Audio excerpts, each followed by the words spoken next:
Hello, everyone. Welcome to another episode of Drop Frames. I'm JP McDaniel, joined by Cohh and Zeke, as always. And we've got a special guest this week, Geoff Keighley. Welcome to Drop Frames. How's it going, man?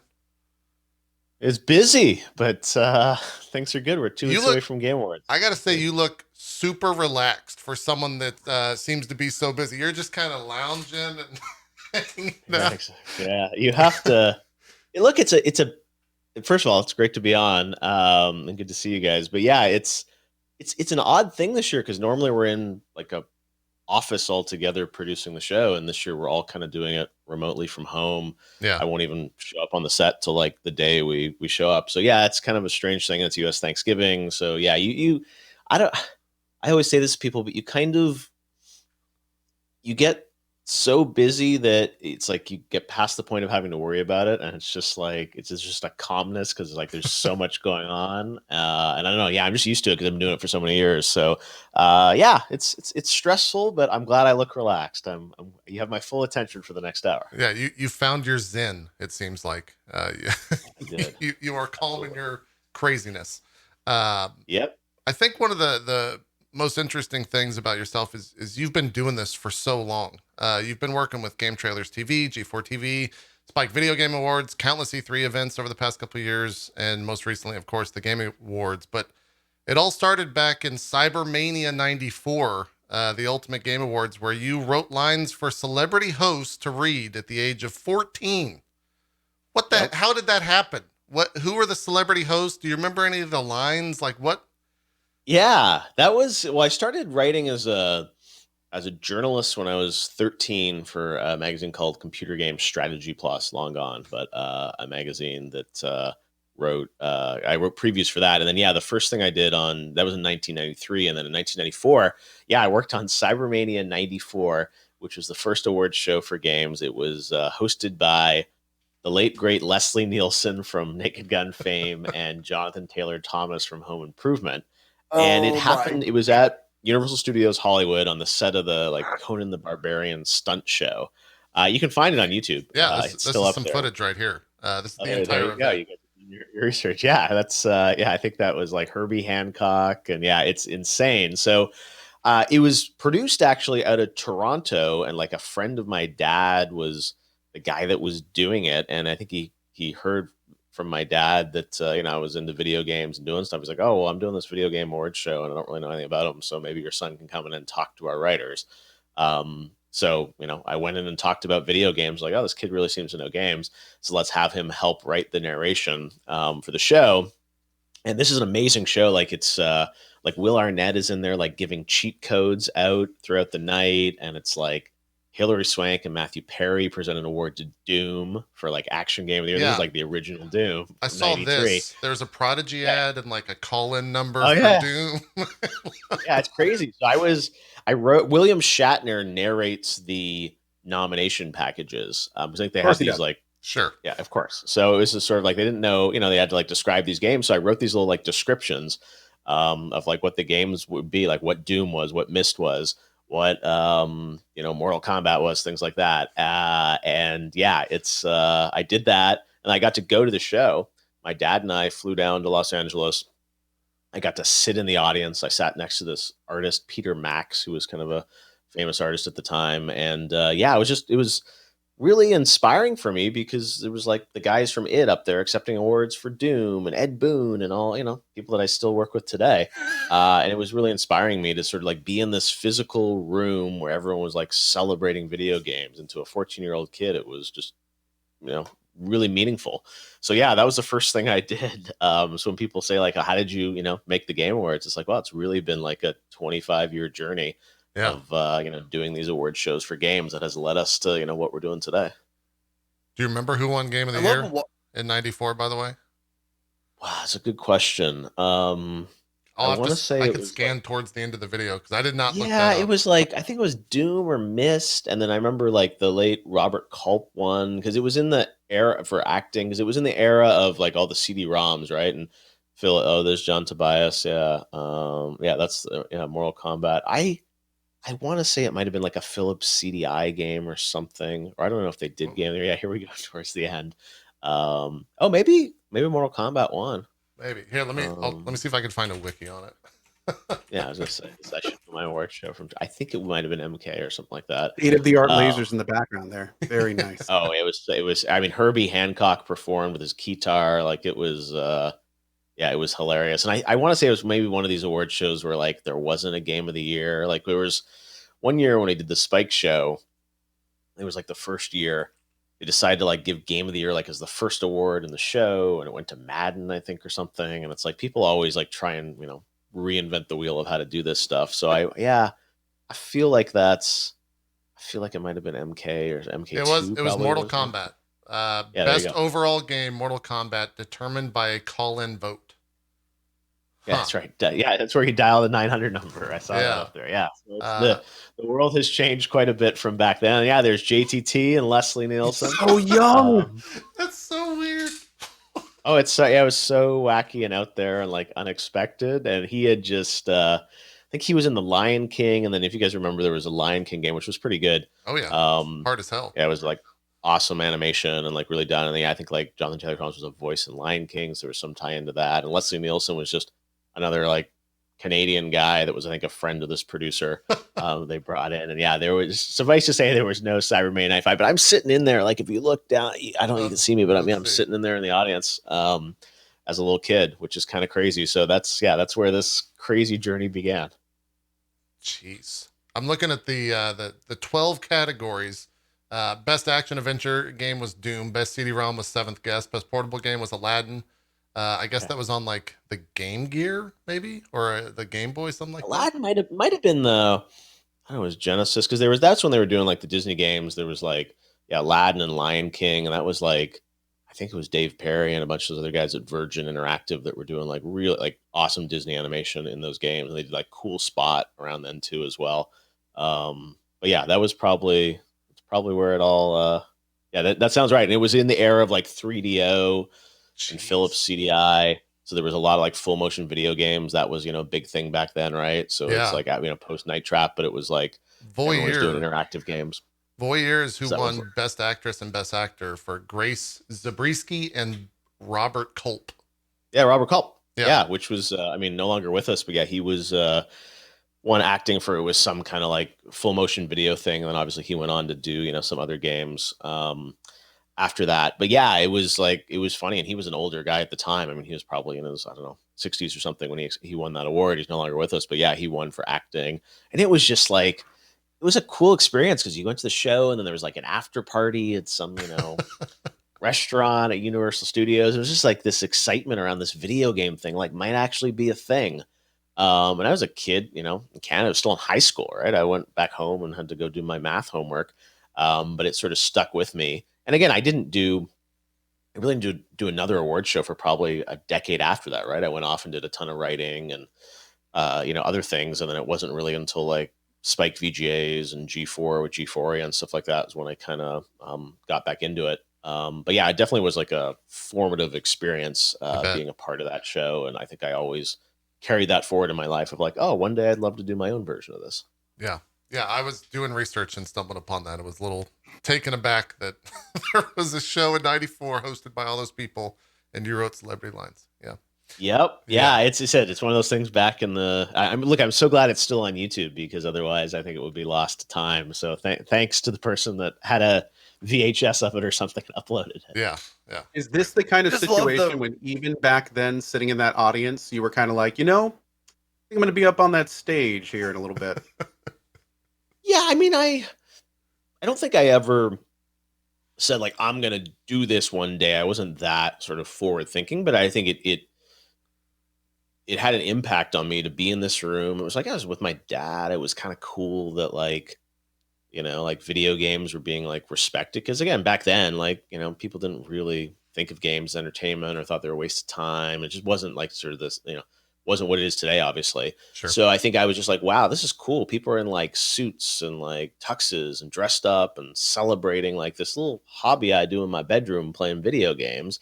And, it's such for all of us, it's such a virtual sort of pastime and hobby in a lot of ways that, there's not a lot of physical gathering, especially this year. But back then, I think it was just cool for me to like go to this place where they were actually like, elevating games. It's like, in the Super Mario Brothers movie where it's, or like the Wizard, right, where it's sort of like that, the idea of like, they were gonna be like, went to Universal Studios, right, and like for like the Super Mario World Championships. There's just like there's an excitement around that. It's like sort of the same thing Sure. with Cybermania, that even though it was like kind of a very silly show, it was first, and I look back on that and it's kind of absurd, but it kind of got me to where we are today. Like even all those years of the Spike VGAs and sort of having suffering through a lot of like really negative feedback about what that show was. Like I learned how to make a show by working on that show so closely, and allowed me to figure out eventually how to do the Game Awards. So all those things were, very public sort of experiments. And we learned a lot about it. And that's why I'm able to do what I do now with Game Awards, is from all that learning all those years ago. Sure. Zeke, you've been wanting to jump in for some time. By all means. Well, I think it's so cool to see, like some producer was like, hey, this video game thing is really taking off. Maybe we should do something. Who do you know? Leslie Nielsen. Okay, bring him in. How about Paul Reiser? You know Paul Reiser? Bring him in too. And now it's like, back then it was like celebrities who don't really like correlate with video games. Now the video game celebrities are like, they're celebrities themselves because the industry has gotten so big. Yeah, no, and yeah. Go ahead. Yeah, no, that's the thing, right? Is it was funny because like back then it was like Matthew Perry and Hilary Swank were like, I think Hilary Swank was from Karate Kid or something. It's just like people that weren't even necessarily huge names, but they were sort of in games. And yeah, that was an era with like the full motion video games where celebs were sort of doing stuff. And even now, like we always face that balance with Game Awards. It's like we have some amazing, huge, some of the biggest Hollywood names in the world will be like part of Game Awards this year. But it's also like I love the the mixture of game developers and then celebrities that kind of are passionate or interested in this business. And like I always say, like Game Awards is this opportunity for everyone to kind of come and celebrate what this medium means. But you're right, there are definitely a lot of like Ashley Johnson or Troy Baker or some of these voice actors are as big or bigger than some of the celebrities. Same thing with streamers or influencers. So yeah, the world has definitely changed. But yeah, I think even like Lark Voorhees from Saved by the Bell, I think, was one of the presenters, and it was just random stuff that came together in 1994. Weird times. Hey, let's talk E3 for a little while. Sure. You've been to every single one, I believe, if not missing. I have. I was going to miss it this year, and then I got canceled. But yeah, I've been to everyone since 1995. Yeah. Do you think the industry needs an E3 in this day and age? Just the straight out of the gate question. I feel like that's such a loaded one as well. But yeah. No. I mean, I think the industry needs a big moment in time. I mean, the Game Awards is one of those moments too, right? Where it's like everyone comes together, it's exciting, everyone shows something, there's that sense of unity. So yeah, when people always say to me, hey, well, why are you not in E3 anymore? It's like, well, no, I'm actually really into like a big industry moment where everyone comes together. My issue with E3 was that everyone wasn't coming together anymore, right? And it's like PlayStation wasn't going, Blizzard wasn't there, Riot wasn't there, a lot of big companies. So I'm like, E3 should represent everyone coming together to be a part of it. And if there's a way to do that, I think absolutely the industry does need something like that. I will say that, what E3 was becoming was, I think it needed to evolve, and it needed to be more digital, more global, not just sort of this, kind of business convention in Los Angeles. I think that's kind of an antiquated idea of sort of any event right now, right? And one of the things I love about Game Awards is that we're truly global. Like people in India and China and everyone else can come be a part of gaming, right? And that's, I've really learned that over the past 5 or 6 years with Game Awards about how truly global the industry is. So I think the answer is yes, the industry needs a moment like an E3, but I'm not sure that it has to be reconstituted. So the brand E3 means a lot to people, right? What it represents. That was part of the thing this year. It's like E3 was canceled, and then we did this Summer Game Fest thing, in part because E3 was canceled. And then everyone's like, oh, well, I miss E3. And it's like, well, you miss the idea of what E3 represents, of everyone coming together for 1 week to showcase all their games. I'm just not sure that's the model that's, going to necessarily happen again. because, like Sony does great stuff. I mean, Nintendo, when they announced the Switch, that was all done. And like they announced in like January and it came out in March. And it's just like the cycle is just changed so much right now. So I'm a big believer in like a moment in time for the industry to come together. And, we're definitely thinking of doing the Summer Game Fest stuff again next year and kind of tweaking the format a little bit. So yeah, I think the industry needs a moment like that, but I don't think we're ever going back to, a show floor at the LA Convention Center with a bunch of expensive physical booths, especially, in the world we live in right now with COVID. Sure. As someone who grew up being not forced, but I had to watch the Super Bowl. Like every year I had to watch the Super Bowl. And then when I didn't have to watch anymore, I was really excited. But then my Super Bowl came along, which was E3 every year. As someone who was looking forward to that, thank you. And please, please make it happen. It's so great. I don't want to lose it. Yeah. No. And that was, look, I watched E3 every year, right? It was like this big moment in May or June, and we would, do live coverage, whether it was on G4 or Spike or game trailers. And yeah, I mean, I'm, in many ways at G4, like that's what we did is a lot of us, like the early producers of G4, like Ryan Vance, Gavin Purcell, and I were all like, hey, no, E3, like this is the Super Bowl for gaming. So we have to cover it. And, Adam Setzer and I would cover like the Xbox press conference and we'd make it into a big television event. I mean, that was all of us like, a good 15 years ago saying, hey, we think there's a moment in time here. So yeah, I did a lot to help build up that. And I agree with you. Like, that's why Game Awards, I think, becomes such a moment for people, right? It's like, hey, this is becoming like a Super Bowl like moment for fans and people have expectations and hopes. So I think having that moment in the summer is important as well. And I think we'll get there. I think we're going to do, something like that next summer. I just don't know it's going to be the traditional, like 4 press conferences all lined up and then, 3 days of a show floor. Like, I just think that's the model that is just not, tenable right now in this environment. Yeah. So yeah, we'll see how it evolves. But I think everyone across the industry agrees that, it's a bad thing if everyone just scatters all around the map. And that's part of what honestly birthed Summer Game Fest was that E3 couldn't pull things together this year and do, any kind of show. They just canceled everything. And I was like, wow, that's really sad that nothing's happening. So we need to come up with something as a solve for this. And that's what birthed sort of the Summer Game Fest thing was me and all the game publishers saying, hey, we need to kind of just experiment with something. And what I've always have said about that is that like the Game Awards, like when I was doing the VGAs, like things evolve. And like I've learned this from Valve and working with Gabe Newell and that team, for many, many years. So like, you just have to constantly iterate on things and try things and experiment, and just, be on top of it and make it great. And, one of the pieces of feedback this year on Summer Game Fest was like, oh, it was really long from like May to August and we want everything concentrated. And like, I totally agree with that. It's just like, that's kind of the situation this year we were found in, is that we knew companies were doing things on their own sort of schedules. So I'm a big proponent of like, let's kind of combine it all together. I think this year we're talking about just doing like 1 month sort of like a bunch of events, maybe even tighter than that.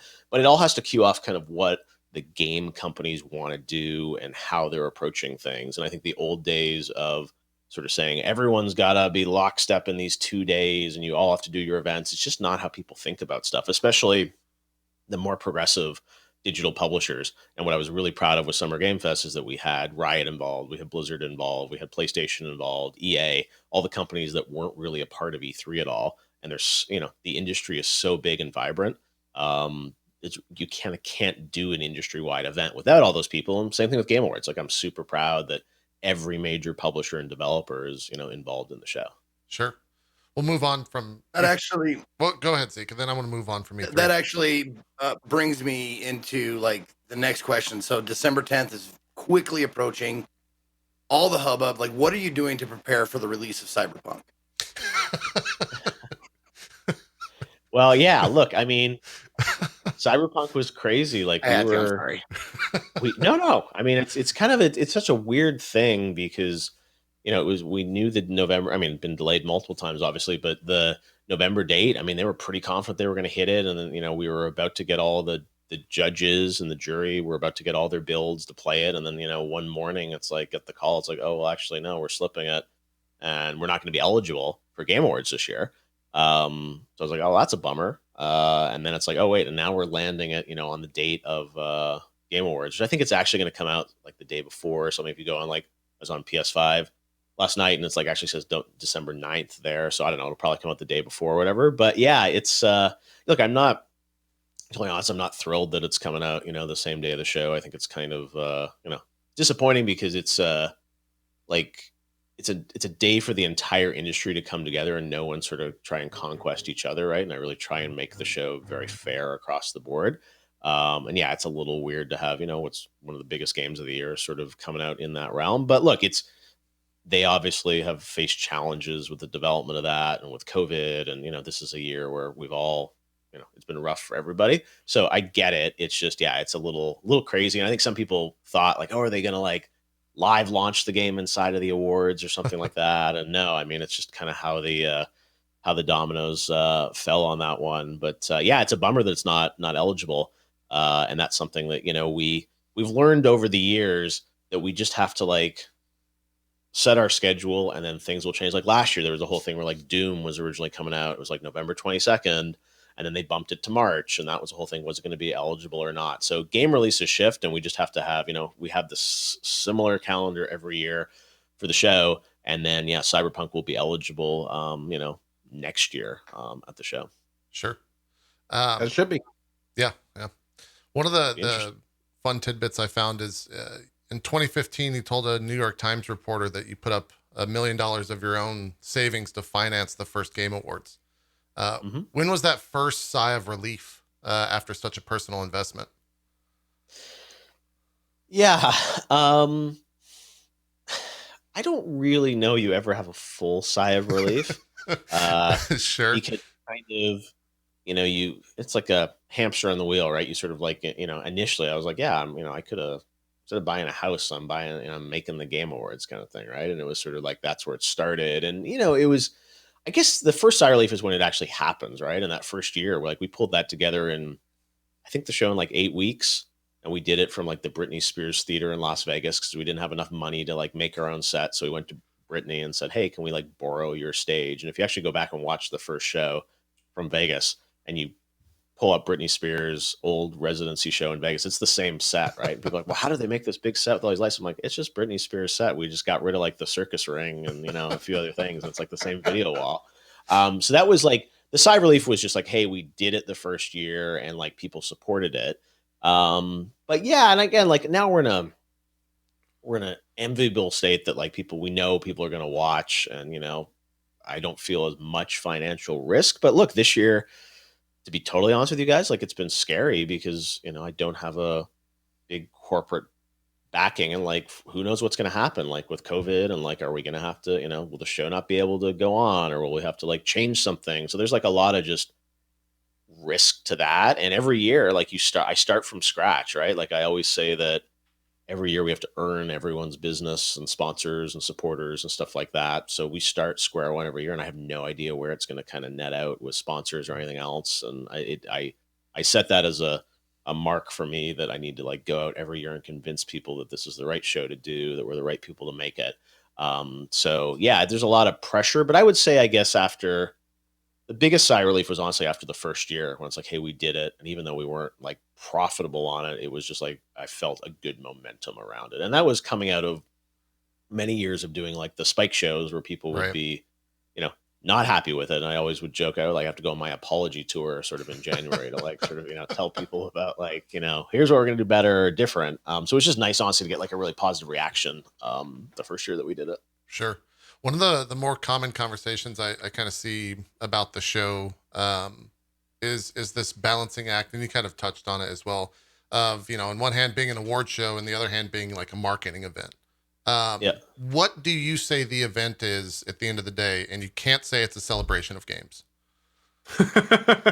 Yeah, honestly, it's kind of a hybrid event, right? Like it's half an award show and half a E3 style sort of like spectacle look at the future of games. And I'm like, even though I know it's, it says the Game Awards, what I will say is that I think, the developers, like the people really value the award. Like it really struck me the year that Breath of the Wild won, and Anuma-san, won the award, and you could see the joy in his face, right? That it like really mattered to them. So a lot of other entertainment mediums have tons of different awards, and I think the Game Awards, I'm I think I'm honored to say that it's like it feels like it's something that really matters to the nominees and recipients. So at the end of the day, I think it is an award show, but the for sure, like the world premieres and the game announcements and all that drive a ton of attention and excitement.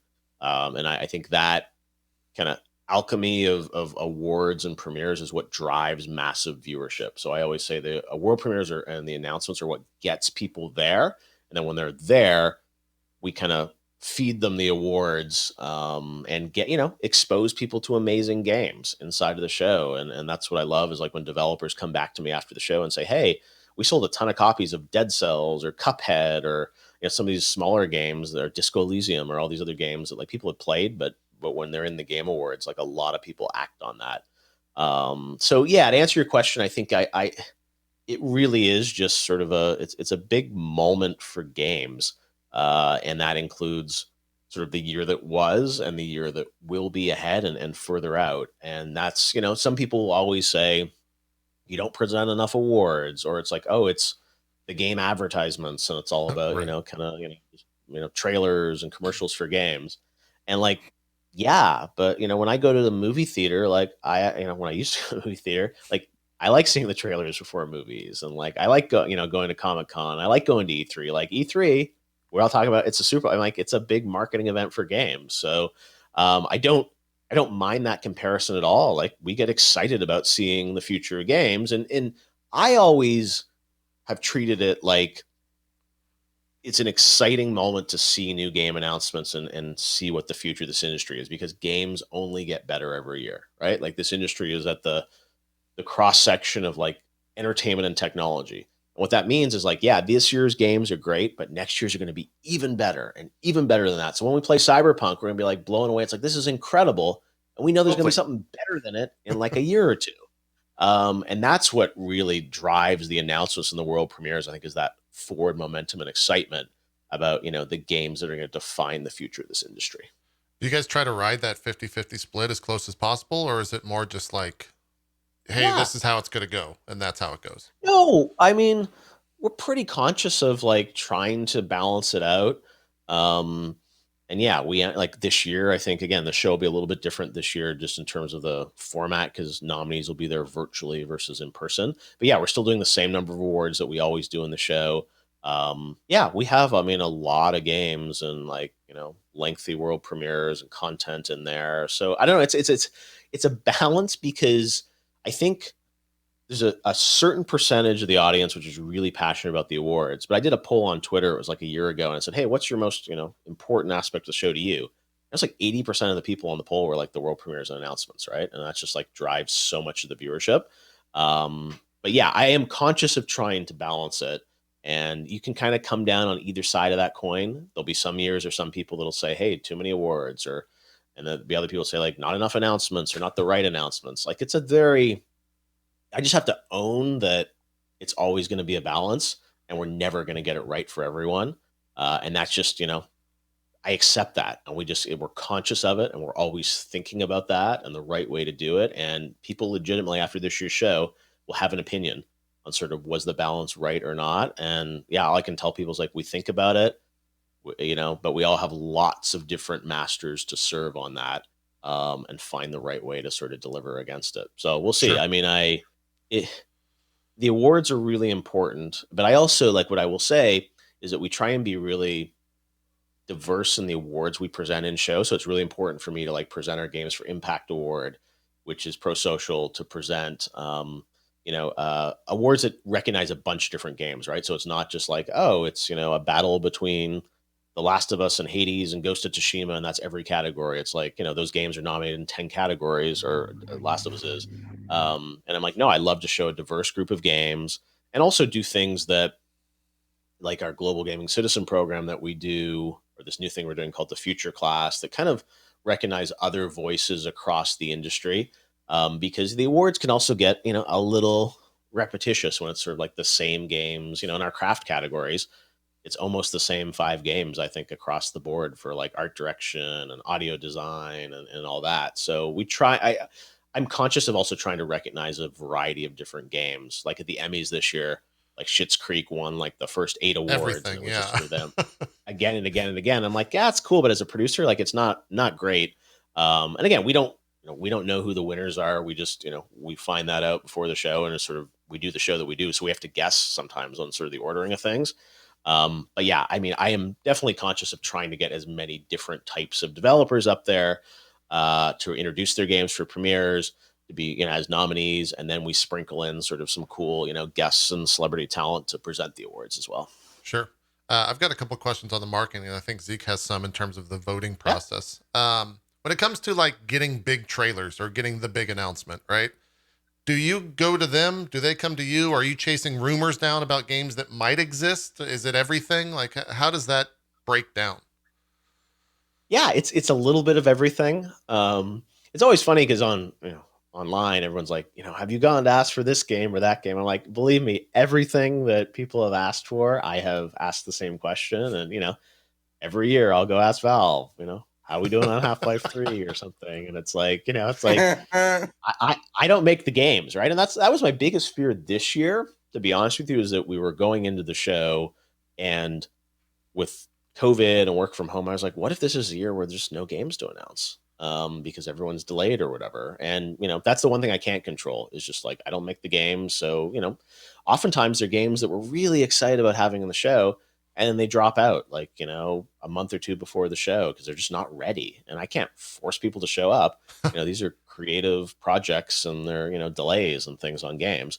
So yeah, it's a combination of me going out soliciting stuff. And often we do get developers coming to us, like with Hades is a great example. A couple of years ago, I met with Greg and Amir probably in February, and they said, hey, our goal is to like announce our game and launch early access at the Game Awards in December. And we met in the summer, and it was almost like a year that we kind of worked together to kind of put that in place. So yeah, it's a very collaborative thing. It's kind of exciting for me now because I'm starting to see like some of the trailers and assets that we're going to have in the show. And we've got, more world premieres probably than ever before, honestly, in the show, just in terms of games and content. So yeah, it's a mix of things. And, this year, I'm sure we definitely, hopefully have some pretty big surprises for folks. There will be games that people want to see there that will not be there as well, right? And it's just like, I see some of these lists online, and it's just like, wow, that would be a cool lineup, but like, it's not happening. So yeah, it's difficult. And, no matter what I say or do, again, the expectations are for things that will never be there. We never promised, but people are like, wait, what happened? There'll be things that maybe were going to happen that aren't happening anymore. And it's just, it's a very fluid situation. And yeah, I think people don't realize that I spend most of my year working with studios and designing the trailers, and, like Xbox last year, the Series X reveal, like we worked for probably a good 4 or 5 months to kind of like figure out how to do that, what the sort of, what the right way was to introduce it, and what the video would look like and all that stuff. So I'm very involved creatively in a lot of the announcements too. Can you Maybe blink? this year they'll actually announce the new Cyberpunk release date. That'd be awesome. Hey, you never know, right? That's why know. I'm just like, people are like, are you going to change your show date? I'm like, I'm not changing shit, because it's like, I have, no idea what's happening with that game or not. So it's like, we're just rolling ahead, and we've had our date for, all year. Right. And that's the thing is with our show, we effectively pick our show date almost a year in advance, because normally we have to book the theater and all the plans and stuff like that. So yeah, we don't move. Yeah. Can you blink for me if Elden Ring is going to be there this year? That is probably the most requested. He hasn't blinked yet, guys. For sure. He's not blinking. No, I saw blink. Oh, you saw one. Okay. I saw. Oh, no, wait, look, you don't know if you did? We don't know? I don't know. I'm confused. We'll have to go to the tape afterwards, after the show. Troublemaking. Yeah. No, the thing is with all these games, people are always asking for things, and like, Elden Ring, others, it's like, of course, like, I'd love to have all these things like involved in the show in the right way and everything. And yeah, it's part of the reason a lot of the stuff we don't talk about is also because things do change and evolve. Sometimes people do want to just surprise folks. And, so I saw like Halo a couple weeks ago like deconfirmed they were coming to the Game Awards, and I'm like, well, okay, but like I don't know, there was never really a conversation about it being at the Game Awards, and it's just. It's like, but that's the thing is, I always, every year, there's always like 3 or 4 teams that have to like tweet the day of the show saying like, we won't be at the Game Awards tonight or something. And it's just like, yeah, because you said there's such a hype cycle around it that just anything you can dream of, it's like, maybe it's at the Game Awards, right?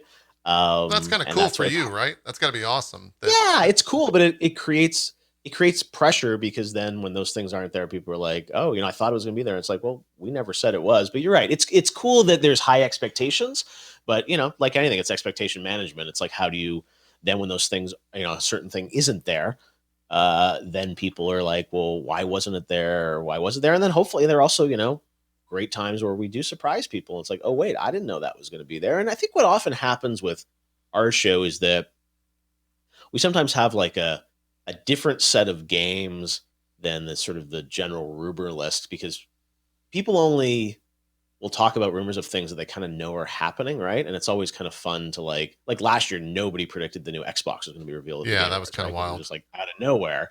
And that's what's fun, is just to kind of like drop things that like, oh, I didn't even know this was in development or this was a thing. And no one's going to put those on lists of like what we're anticipating for the Game Awards. So people will make a list, and it's like based on all the things that we know about, right? So it's like this game and that game and that game. And it's like, yeah, but like they're the things you don't know about. And those are kind of the most fun, is like sort of the complete surprise. So yeah, it's a balancing act, but it gets dangerous, because people, again, everything that they've asked for, I've asked for, but we don't always get a yes. Sure. You guys heard it here. Bloodborne 2 this year at the Game Awards. No, nope, cut. Okay. Yeah. No, we're getting a no from PR. No from PR there. Zeke, go ahead. I have 2 questions. First question. This should be an easy one. Give you a softball. What does Hideo Kojima smell like? Because I want to say it. He smells like cinnamon cookies and like unicorn something. Yeah, he has a. I think that's a good description. He's just a very he's a fresh man. Okay, there you go. Excellent. Fresh man. Okay, moving on. Actually, I did. This is a question I've been dying to know: is how are the panelists or the judges or whatever selected, for different categories for the VGAs? Yeah, another great question. There's 96 global media and influencer outlets that are that kind of select the nominees. So it's kind of a media list. It's all the top publications basically, domestically and also internationally. Like now we have judges from pretty much every country out there, right? China, Australia, India, all throughout Europe.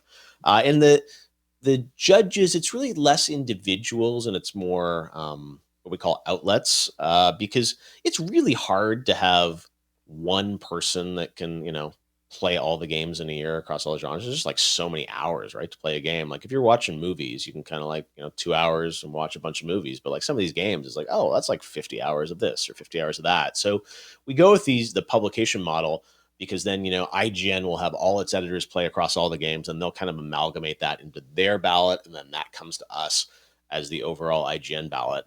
So it's a list of all the top publications. We work with all the gaming companies and figure it out. The past few years have been focused more on like growing internationally, because honestly, initially we were very like domestic focused, with kind of a lot of US publications. And now we've really tried to diversify that. We have more, probably around 60 of the judges, I think, are international.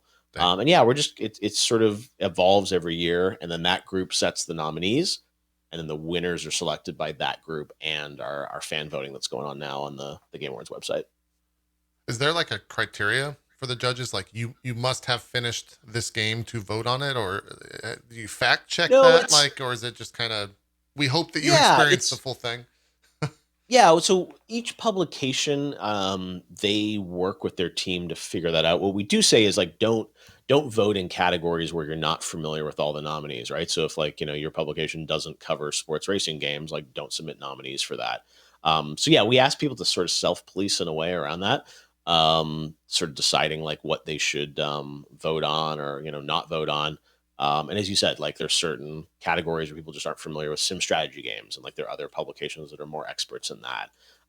So yeah, we take sort of the ballots as they come in, but definitely give like there's a list of rules and sort of things to think about when people are kind of casting their ballots that hopefully and we want informed votes is what I would say. Sure. And also like when people send in their ballot, you have 5 options on your ballot and you have to at least submit 3, right? Because what we don't want is someone be like, oh, here's one game in this category. It's like, no, we need you, like you need to present, a ballot that has multiple games that you've judged in that category. It won't be accepted. Sure. That makes sense. You seem one to go and seek out criticism after every event and try to, be better. Is that something when it comes to the voting process and the judges and all that, when I'm sure every year when a game wins that someone doesn't like, do you factor in, we need more diverse judges, we need more judges, we need better criteria, we need better categories? Like how much does that weigh into what you do on a year-to-year basis? Yeah, we think about it a lot. I mean, I think the big thing the past few years is like, especially last year with like Death Stranding, it's like, oh, Jeff's hooking up Kojima, or it's like he's picking the winners and nominees. And I'm like very, deliberate that I don't get involved in that at all, right? I have no vote. Like this year, I think is a great example with like Half-Life Alyx, which one of my favorite games of the year. I wrote a whole, making of app about it with Valve, didn't get nominated for Game of the Year. That's like, sucks because I would have put it on the list, but it's not my list. It's really like this group decision. But yeah, I mean, we always think about that, about how to optimize, like, and it's a subjective thing about what game is going to be nominated or not, right? The Grammys is going through that now, where like The Weeknd got snubbed yesterday, which was like kind of insane. But, it's like sometimes these things happen. I do think like overall, I feel like our list is pretty, I mean, I'm biased, but it's like, I think it's a pretty legit list, and like you can always argue like this, Ori's missing from Game of the Year or Half-Life Alyx, and like there's things like that, but I think generally it's a pretty solid list, and matches a lot of the other award shows across the industry too, so I don't think it's like completely off or different. But yeah, we're always thinking about the right way to go about this, and our timing being in December, like it's definitely probably the most common criticism we get is like, oh, well, why don't you do the show like early the next year? Because then you can include, Cyberpunk or December releases. And our calendar has always been a 12-month cycle, but it's not January 1st to December 31st. And, that's like Smash Brothers a couple of years ago came out the day of the show as well. And that got nominated the next year for Game of the Year. So it's just kind of like, it's our unique flavor, sort of how we do the show. I really like doing it in December. Versus kind of early the next year. And just it makes more sense for the game companies because December is such a huge month for the industry. Mm-hmm. So that's, we always think about sort of what's the best way to optimize for that. And this year was, more challenging because of COVID, and, there weren't a lot of events for people to go hands-on with games throughout the summer, right? Normally people would be like playing, PS5 at PAX or at Gamescom, and like none of that happened. So it was definitely a more challenging year on that front. But yeah, we're always like, I always read all the forum threads, and I'm a sponge for all that feedback. Like we really want to hear from people and get their opinions on it. And I've developed a thick enough skin over the years. Sometimes people are like totally right. Like with last year, a lot of people were like, "Oh, it was a bummer. Like that the last announcement was that Fast and Furious game with Vin Diesel or whatever." And I'm like, "Yeah, I totally agree with you. Like that was not, there were a bunch of reasons why it ended up that way, but it's like, I totally get that wasn't the right way to end the show." Although what I will say is like, I think sometimes people think these press events, they have to have like a big surprise opening and a big close. And to me, the end of our show is always Game of the Year. And I don't want really to do anything that sort of trumps that afterwards. Right. So there's never like a one more thing. Same thing with this year's show. We're not currently planning like a one more thing. It's like, to me, Game of the Year is like a big moment, and that team should be celebrated. Sure. Last thing I want to do is then say like, and wait, that was cool, but we got one more game to announce. It's like, let them have their moment. So that's kind of how we think about it. Yeah, that makes a lot of sense. Yeah, and I'm sure the devs are super pleased about the December date. Like, because you get basically there's a big showcase and spotlight on, in some cases, like indie games and games that may not get a lot of that PR at times, and it's right before the holiday season. Good time. Yeah, no, I like the Dead Cells guys, Celeste, like all these games like have done incredibly well at the show, and the developers are like excited to win awards, but also often come back and say thanks. Like we had a really great, we got great exposure, and exactly we helped them sell more games or just get exposed to more people.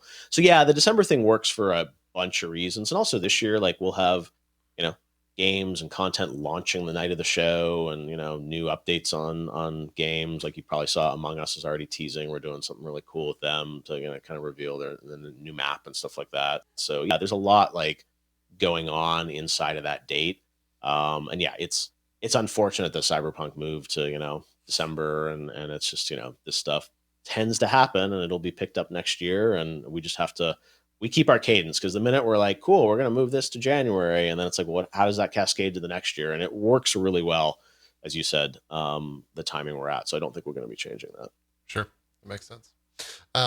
Co-streaming the awards is something that I think that we love doing here on Twitch, and a ton of other orgs do it as well.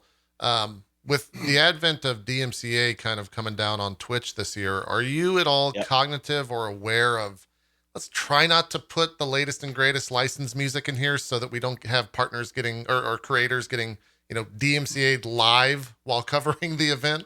I think he's saying, please don't. He's requesting. Yeah. I mean, is that something you're aware of or thinking about? Oh, for sure. Yeah. Yeah. No, and it's not just Twitch, honestly. I mean, our show is on YouTube, and that's even harder, right? For I'm like a huge fan of co-streaming across the board. We're doing some amazing stuff with Twitch this year with co-streaming. So we will not have a lot of licensed music in the show. I think the only risk is sometimes like with the the trailers, right, that we get, like if it's got like a famous kind of song, in there, like game trailer or something, and making sure that there's not issues with that with all the co-streaming. But yeah, from a performance perspective, we have some cool stuff we'll announce next week on the performance front. But yeah, definitely conscious of that, and it's a bummer because I love music, and it's like I want to do more with that in the show, but as you said, it's a challenging thing. And yeah, for us, it's the show is very much like game focused this year. And yeah, I know hyper aware of all the stuff, because we want to encourage co-streaming as much as we can. I think last year we had like 5,000 channels co-streaming on Twitch, and we're doing some really cool stuff this year with Twitch drops around the show, and everyone co-streaming is going to get to be a part of that. And we've got some cool thing called the Twitch Mega Drop that we're going to be doing, which we'll be talking more about, which is like insane. So yeah, we're definitely leaning very heavily into the co-streaming. So I'm thumbs up on that for sure. Awesome. I can just imagine it's like, we're trying to avoid DMCA, but we do have Metallica performing live. So, well, it's one of those things that like, I think the DMCA stuff also, like a live performance, I think is less susceptible to sort of be like tracked, because somebody's like, it's the actual like recorded version is what they, because it's just all done by bots, right, of finding stuff. So it's really more just like, the game trailers that have, popular music in them and stuff like that. And we've gone to all the game companies and say, hey, if you're using popular music, make sure that things are whitelisted. And, we had one year on YouTube where I think the show got muted for like 24 hours because we had the license to some music, but it like, automatically sort of, got flagged somewhere. Right. So yeah, the music stuff is kind of, unfortunately, a bit of a mess. And even if you do all the right things, somehow an automated system triggers something and then it can all get reversed, but it's like in the urgency of the moment. It's our clearance people are definitely aware of it. And we want to make sure that like, anyone co-streaming, has a great experience with it. Awesome. I just have a couple questions. I know we're running short on time here. Walk me through your immediate reaction to the "fuck the Oscars" moment. I feel like that's such a well-known moment. I was rewatching it today, and I just get a lot of emotions from your face. I want to hear from your mouth, like, how did that go down in your head? And were you just thinking like, oh God. And real quick, if one of you could real quick address what that moment was for anyone that may have not caught it. We'll have it playing here. I won't have audio, but you can.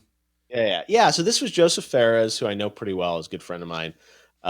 He was here to show a first look at his game, A Way Out. And my reaction to it was like, I was a little shocked by it, but he wasn't saying fuck the Game Awards, right? So if he was ranting against our show or what we represented, that would obviously be, I'd be more upset about that. He was in many ways paying our industry and our show compliments, right? It's like, I think he had read that day in the LA Times or some article about the Oscars. He's like, you know what? Like at the Oscars, gaming is the future. So it was actually a very positive sentiment. So I was kind of shocked he said it, but it wasn't anything really negative. I think it was like supporting the show and what we were doing. But yeah, Joseph is he's a character, and you probably will be seeing him again this year at the show. So he's invited back, and we've had him. I think he came the next year, and this year he'll be joining us. So yeah, it's he's a fun guy, and he's a friend too. So I was sort of like, I was a little weirded out by it. I was also just like, we need to get the show back on track, because he just kept going. I'm like, we got to go. We got like lots to get to. So that was just my reaction. Like, Joseph, you could talk here for 5 minutes. Yeah, he's a good guy. And I mean, not upset in the moment. And as a producer, you kind of honestly want Yeah. That's what it's special moments in the show. And you don't, one of the fun things about producing an award show, you just never know what that moment's going to be, but you always hope for one. Right. And it's like, last year, I don't know if it was like, maybe it was the Muppets thing, right? That went really well. And everyone talked about that with Beaker and Bunsen and the Goose, that was Joseph that year. So yeah, you want the unexpected because it makes things more viral, as they say. Yeah. Are your, cogs turning as you're hosting, but also trying to think like a producer and make these moments in real time?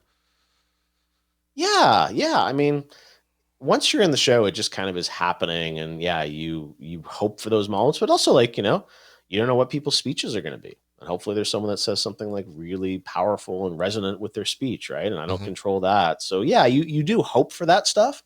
You kind of set up all the opportunities, and then it's just like across 2 or 3 hours, you hope for a couple things that break through. And it's always like, I'm always interested, like, what's the Twitch clip, right? That like is the top one from the night. And the next day I always go look. It's like, oh, this got 400,000 views, really? And it's like, I don't know what that's going to be. You think about that a little bit, but the minute and you guys know this, the minute you start to try and engineer something to be, that kind of like viral mode, that's where it falls apart. It just has to be like super organic. Like the year before, it was like the Sonic Fox speech was just like really resonant and memorable. And so, yeah, you don't know, but we don't want to try and feel like that stuff's manufactured in any way.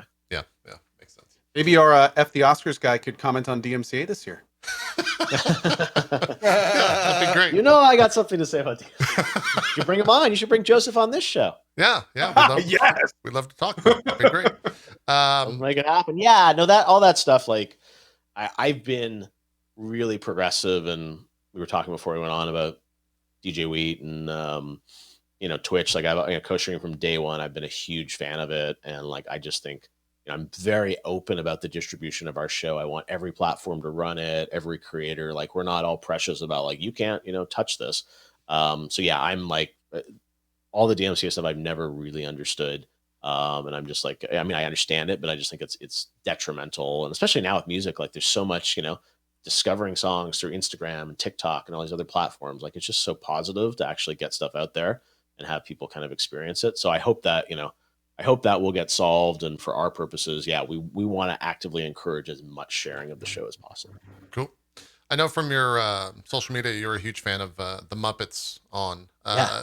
Is there a golden goose that you've been chasing to have on or work with or present or have a trailer of or anything like that on the show? You mentioned Half-Life 3. Is that the golden goose? What are you chasing? I mean, before Half-Life Alyx, I guess, that was sort of like, it would be awesome to have at some point. I always love doing the Muppets. You'll probably see some Muppets related stuff this year again.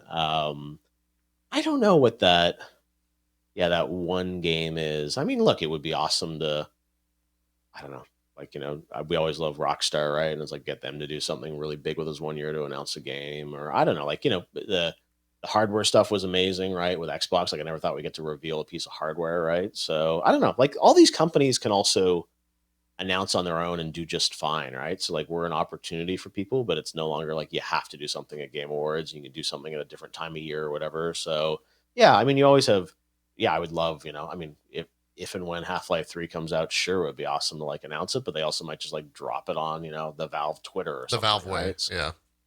I don't know. Yeah, I've sort of, we're at a point now where like we're lucky enough that so many people come to us with content. Like I'm just honored with what we get, and we're not super precious. And if things happen, great, and if they don't, there'll be something else to do. So yeah, my heart's been broken enough times that I just sort of accept what we're given, and I'm very happy with it. Sure. Let's do final questions, comments from Cohh and Zeke. What do you guys got? Zeke, you want to start off? I know. I'll go. I know you don't get a vote on the Video Game Awards. You back off from that process, but who is the best host on this show? Who would your vote go to as best host on this show? Oh, JP, right? It's your show. I was robbed. It's rigged. Everything is just rigged. It's terrible. Stop the count. We're okay with the count. I think we come back next year. He invited me. I don't really feel comfortable with these results. Out, so I'm like, it's got to be him. That's true. This is Fair all enough. true statements here. Geoff, you've been it was the just an best honor to be guest on the nominated. show, I have to say, for no other reason. That's what you tell every Well, especially after they've called me the best host. You know, that's just how it I goes. was gonna say. I'm taking this That's fun. Supreme Fun Court to of have, gaming. have you guys on, and let's you know, if you want to do one after the show or something like that, happy to come back and like get your reactions to it and see what you thought. Yeah, that'd be awesome. That'd be awesome. My final question: what's your personal game of the year? Do you feel comfortable saying, or would you rather wait until it's announced so people can't like? No, I pin mean that it's to you? no, and a part of it is like I feel bad answering that question because when it gets to this late in the year, I just don't have time to play stuff, right? Like I want to play Miles Morales and Demon's Souls, like I just haven't had time. I mean, so far, probably Half-Life Alyx is my game of the year, but I'm a little biased because I spent so much time on that game. You know, Last of Us was amazing, and like you know, like lots of great games, but I think Alex so far. But I had the Assassins I haven't played through. Cyberpunk I obviously haven't played. Like there's just a lot of stuff, so I would say Alex so far. Okay, all right. Cohh, you got any final questions? And my Comments, follow up anything would like be, well, it was actually going to be, what is your game of the year and why is it Yakuza Like a Dragon? But with that being said, more of a commentary. You know, it's especially with E3 falling through. You know, completely understand like where the game show is coming from in terms of like it needs to support itself and everything, and how that all kind of just works. But more of just kind of like a thanks for thinking about, you know, filling in the deficit that a lot of people kind of, a lot of companies and big names just kind of were going to let die. Like essentially without the summer game show, it's just, it's good to know somebody out there is thinking about this stuff, especially somebody who has the means to pull it off. So Thank you. appreciate that it, was- and it's very clear that, you know, it's going in a good direction. Thanks, guys. Yeah, no, I was just happy to be able to do that this summer. He said there was a void, and I just like you, I was like, I'm gonna miss this. I've done E3 for 20 years, and when I kind of broke up with E3 in February, like that was kind of emotional for me to just say like I don't feel this show, what it was going to become, was going to accurately represent, you know, what the industry could be. So it was like, yeah, we're building new things. Gamescom went really well for us. Like, you know, I will, you know, if E3 comes back next year and everyone's there around the table, I'll be the first person who's like, I'm ready to go. It's just my whole prerequisite is like, we need everyone to like be a part of it to make it great. So we'll see. I got to get through Game Awards first. Why don't you Even be warned. yeah, there you go. Why don't you promote Game Awards, tell people where they can check it out for those living under a rock, and give them the Yeah, spiel. Game Awards live December 10th everywhere, live on Twitch. Oh, wow, you got a graphic for me and everything. Very official. Yeah, we'll start a pre-show at 3:30 Pacific, and then the main show at 4 p.m. Pacific. Yeah, live on Twitch, co-stream it. We have amazing drops we're doing with Twitch on a bunch of massive games, other cool surprises. So it's going to be a really special night, I think, for games, and some awesome announcements. Cool performances. We've got the London Philharmonic Orchestra playing from Abbey Road Studios, which we're excited about. Wow. And yeah, more to announce in the next couple of weeks, but it's gonna be a big night, and appreciate you guys having me on. Yeah, thanks so much for coming on. We'd love to have you back afterwards and kind of talk about the show and how everything went. So Post-mortem, Yeah. see how I did. yeah, we'd love to have you on. We'll talk after the show and figure that out.